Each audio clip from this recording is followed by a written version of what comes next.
ഇതാ ഞാൻ പറഞ്ഞത്, വേഗം കല്യാണം കഴിക്കണമെന്ന്. ചോറ് വയ്ക്കാനും തുണി അലക്കാനും ഒക്കെ വാസുവേട്ടൻ തന്നെ ബുദ്ധിമുട്ടണോ? എന്നോടൊരു വാക്ക് പറഞ്ഞാ പോരെ. പക്ഷേ വെറുതെ പറ്റില്ല, കല്യാണം കഴിക്കണം. അതെങ്ങനെ ഞാൻ ഒറ്റയ്ക്ക് പോകുന്നത്? വാസുവേട്ടനും വരണം. എല്ലാവരും പോയി, ഇനി നമ്മൾ മാത്രമേ ഉള്ളൂ.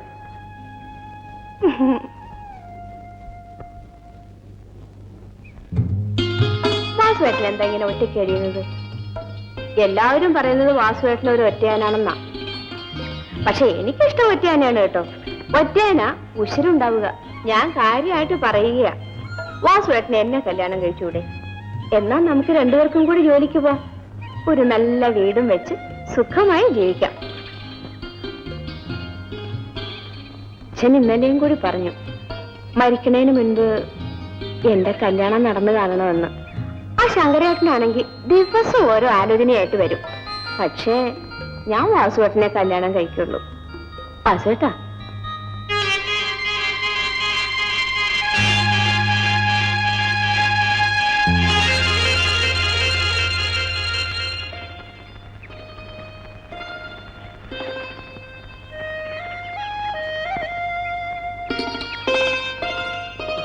കാർന്നോന്മാരെ ആരെയും കാണുന്നില്ലല്ലോ ദൈവമേ. മുറം പറഞ്ഞത് വെറുതെ ആവോ? മോര് വിൽപ്പനയൊക്കെ എങ്ങനെയുണ്ട്? ഒക്കെ കടാണ് കിളി സാറേ. അയ്യോ സൂക്ഷിക്കണം, കടം കൊടുക്കരുത്. കലിയുഗത്തിൽ കടം കയറുമെന്നാ പ്രമാണം. കൊച്ചിരാമനമ്മാവാ, അമ്മാവാ, അമ്മാവാ ചത്തുപോയോ എന്തോ? ചത്തിട്ടൊന്നും ഇല്ലടേ, ഒരു സുഖവും ഇല്ലടേ. ഒരു 2 കുപ്പി കള്ളടിച്ചാൽ ഈ മല ഞാൻ പൊടിച്ചു കളി. അമ്മാവൻ പൊടിക്കോ ഇടിക്കോ എന്താന്ന് വെച്ചാ ചെയ്തു. അമ്മാവന്റെ കുടുംബത്തിലുള്ളവർക്കെല്ലാം സുഖമാണല്ലോ? ഞാനൊഴിച്ച് എല്ലാവർക്കും സുഖം തന്നെ. അതിരിക്കട്ടെ അമ്മാവ, അമ്മാവന് ജാതകത്തിൽ വിശ്വാസമുണ്ടോ? വിശ്വാസം ഉണ്ടോന്നോ? അതിലേ വിശ്വാസം ഉള്ളൂ. എന്റെ ജാതകത്തിന് ചൊവ്വാദോഷമാണ്. ഉണ്ടോ? നല്ലതാ. എന്റെ മൂത്ത മകളുടെ ജാതകത്തിലും ചൊവ്വാദോഷം. പക്ഷേ ഇപ്പൊ അതങ്ങ് മാറി കേട്ടോ. എന്റെ രണ്ടാമത്തവളുടെ ജാതകമാണ് ജോർ. ഏതോ ഒരു മാസത്തിലെ ആയില്യമാ. പൊടി പൊടിക്കും. വയസ്സ് 17. മധുര 17. മൂന്നാമത്തവളുടെ നാളാണ് ജോർജോ. ജോർജോ? ജോർ. പക്ഷെ വയസ്സ് 15 ഉള്ളൂ. എല്ലാവരുടെയും കല്യാണം കഴിഞ്ഞോ? ഏയ്, പയ്യന്മാരെ തിരക്ക് നടക്കുക. എനിക്ക് പിടിക്കണം പയ്യന്മാരെ. അതായത് അവരെന്നെ പ്രീതിപ്പെടുത്തണം. എങ്ങനെ? ആദ്യം മദ്യം, പിന്നെ മാമൂല്. അന്വേഷിച്ചു, കണ്ടെത്തി. വരണോ അമ്മാവാ? ആദ്യം മദ്യം, പിന്നെ മാമൂല്.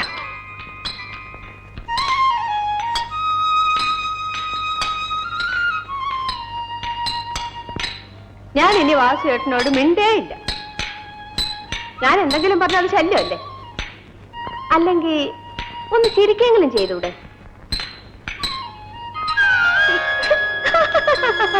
വാസുവേട്ടാ, ഞാൻ കുറെ മോര് വാങ്ങിച്ചിട്ടുണ്ട്, തരട്ടെ?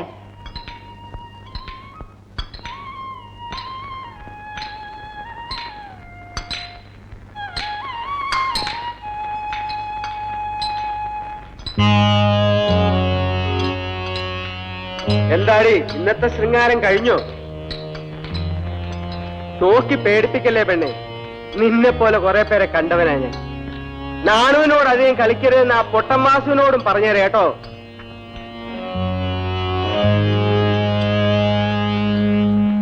ഈ നാട്ടിലെ അധ്വാനിക്കുന്ന ജനവിഭാഗത്തിന്റെ പുരോഗതിക്ക് വേണ്ടി പ്രവർത്തിക്കാൻ ഞാൻ എന്റെ ജീവൻ ഒഴിഞ്ഞു വെച്ചിരിക്കുകയാണ്.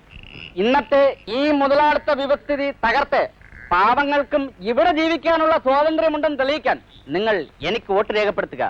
ഈ തെരഞ്ഞെടുപ്പിൽ നിങ്ങൾ എന്നെ വിജയിപ്പിക്കുക. പ്രിയപ്പെട്ട നാട്ടുകാരെ, രാപകൽ വിശ്രമമില്ലാതെ അധ്വാനിച്ചിട്ടും ജീവിക്കാൻ ബുദ്ധിമുട്ടുന്ന തൊഴിലാളികളുടെ കഷ്ടപ്പാടുകൾ കണ്ടാണ് ഞാൻ വളർന്നത്. വർഷങ്ങളേറെ കഴിഞ്ഞു. പല തിരഞ്ഞെടുപ്പുകളും പല മന്ത്രിസഭകളും വന്നു. പക്ഷേ പാവപ്പെട്ട തൊഴിലാളിയുടെ സ്ഥിതിക്ക് യാതൊരു മാറ്റവും വന്നിട്ടില്ല. തൊഴിലാളികളുടെ വിയർപ്പാണ് ഈ ഭൂമിയെ സമ്പന്നമാക്കുന്നത്. എന്നിട്ടും സമൂഹത്തിൽ അവന്റെ സ്ഥാനം വളരെ പിന്നിലാണ്. ഈ അവസ്ഥയ്ക്ക് മാറ്റമുണ്ടായേ തീരൂ. ഈ മണ്ണിന്റെ മക്കൾക്ക് വേണ്ടി പ്രവർത്തിക്കാൻ നിങ്ങൾ എന്നെ തിരഞ്ഞെടുക്കുക, എന്നെ വിജയിപ്പിക്കുക.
എന്താ എന്റെ ഫോട്ടോ ഇഷ്ടമായോ? വേണമെങ്കിൽ എടുത്തോ. അല്ലെങ്കിൽ ഫോട്ടോ എന്തിനാ? ഞാൻ തന്നെ നിന്റെ അല്ലേ. നീ എന്തിനാ പേടിക്കുന്നേ? നിന്നോട് എത്ര പ്രാവശ്യം ഞാൻ പറഞ്ഞിട്ടുണ്ട് നിന്നെ എനിക്കിഷ്ടമാണെന്ന്.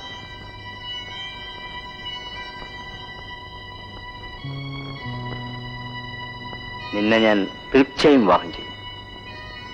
നീ വാ.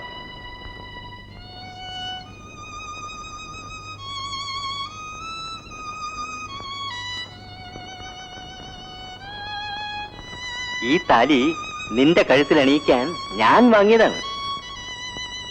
ഇപ്പോ വിശ്വാസമായില്ലേ? മോനെ മാധവൻകുട്ടി, അമ്മ അമ്മ നീ ഇതുവരെ തയ്യാറായില്ലേ? അച്ഛൻ ഇതാ പുറപ്പെട്ടു കഴിഞ്ഞു. അമ്മേ, മിസ്റ്റർ മേനോൻ ഇപ്പൊ ഫോൺ ചെയ്തിരുന്നു. എന്നോടൊന്ന് അങ്ങോട്ട് ചെല്ലാൻ. ഇപ്പോഴോ? എടാ, വാസന്തി അവിടെ കാത്തിരിക്കില്ലേ? ചേച്ചിയോട് അമ്മ പറഞ്ഞാൽ മതി. ഏതായാലും ഞാൻ വൈകുന്നതിന് മുമ്പ് എത്തും. പിന്നെ നീ വരുന്നതിന് മുമ്പ് കിഴക്കയിലെ വല്യമ്മയെ വിളിച്ച് ഇവിടെ വന്ന് കിടക്കാൻ പറയണം. ആ വേലക്കാരി പെണ്ണ് തനിച്ചല്ലേ ഉള്ളൂ. ശരി അമ്മേ.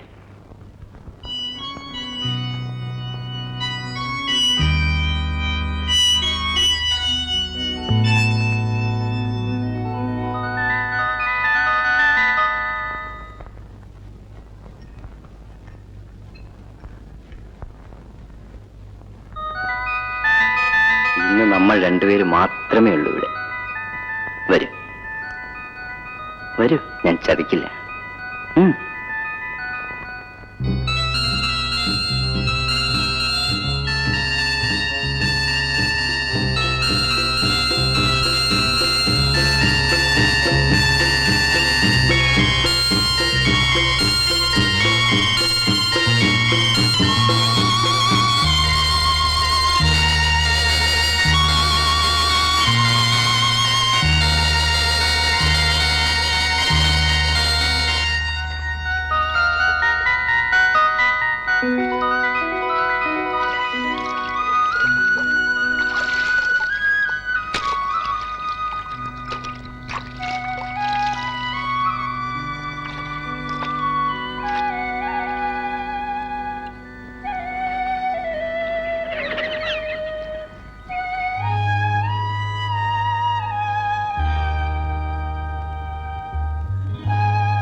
ഇനി ഒരു നിമിഷം ഈ വീട്ടിൽ കണ്ടുപോകരുത്. ആരോഗ്യമില്ലാത്ത ഒരു പാവമാണല്ലോ എന്ന് കരുതി ചെറുപ്പം മുതലേ ഞാൻ നിന്നെ ഇവിടെ താമസിപ്പിച്ചു. അതിന്റെ പ്രതിഫലം നീ ഞങ്ങൾക്ക് തന്നിടി. കുറെ നാളായി ഞാനും ഇത് ശ്രദ്ധിക്കുന്നു. അവളുടെ ശൃംഗാരവും ഒരു ചിരിയും. 1000 പ്രാവശ്യം ഞാൻ ചോദിച്ചു ആളാരാണെന്ന്. അത് അവൾക്ക് ഓർമ്മ ഉണ്ടായിട്ട് വേണ്ടേ? ആണുങ്ങൾ താമസിക്കുന്ന വീടായത്. ഇവിടെ കിടന്ന് നീ പെറ്റാ ഞങ്ങൾക്കാ കുറച്ചില്ലേ. ഈ കണ്ണീരുകൊണ്ടൊന്നും പ്രയോജനമില്ല. പൊയ്ക്കോടെയെങ്കിലും പോ.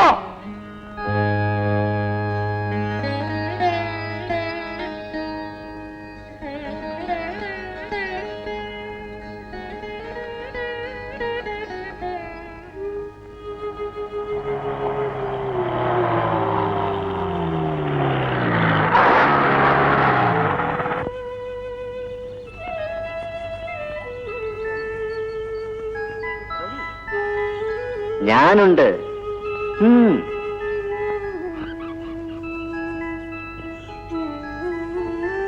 ഇറങ്ങ്.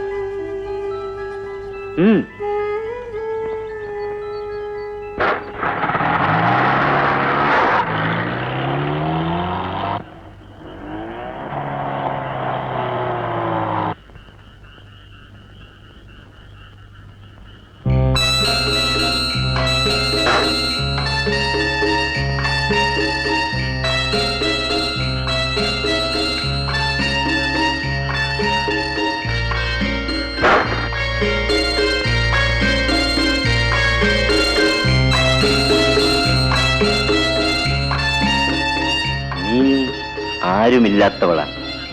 പക്ഷെ എനിക്ക് ഒരുപാട് ബന്ധുക്കളുണ്ട്. അവരുടെ അന്തസ്സ് കാത്തു സൂക്ഷിക്കേണ്ടത് എന്റെ കടമയാണ്. അവസാനം വരെ നിന്നോടൊപ്പം ഉണ്ടാവുമെന്ന് ഞാൻ പറഞ്ഞിട്ടില്ലേ? ഇന്നാണ് നിന്റെ അവസാനം. ഇവിടെ ഇവിടെ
പെണ്ണെ, നിനക്ക് ആരും ഇല്ലേ?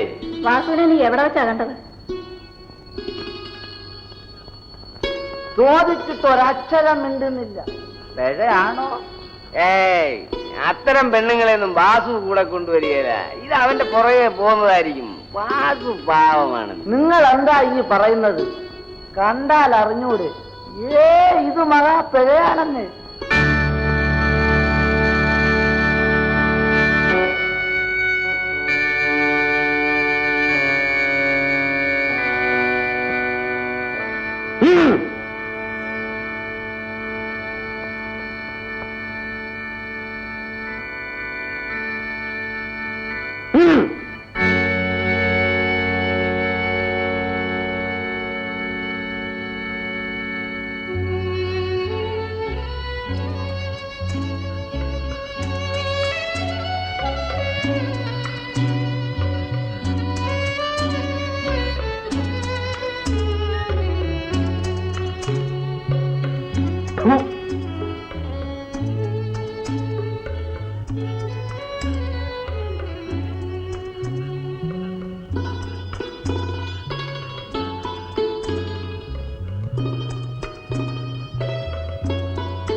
വാസു, നീ നേര് പറ, ഏതാ പെണ്ണ്? കണ്ടാ പാവമാണെന്നൊക്കെ തോന്നും.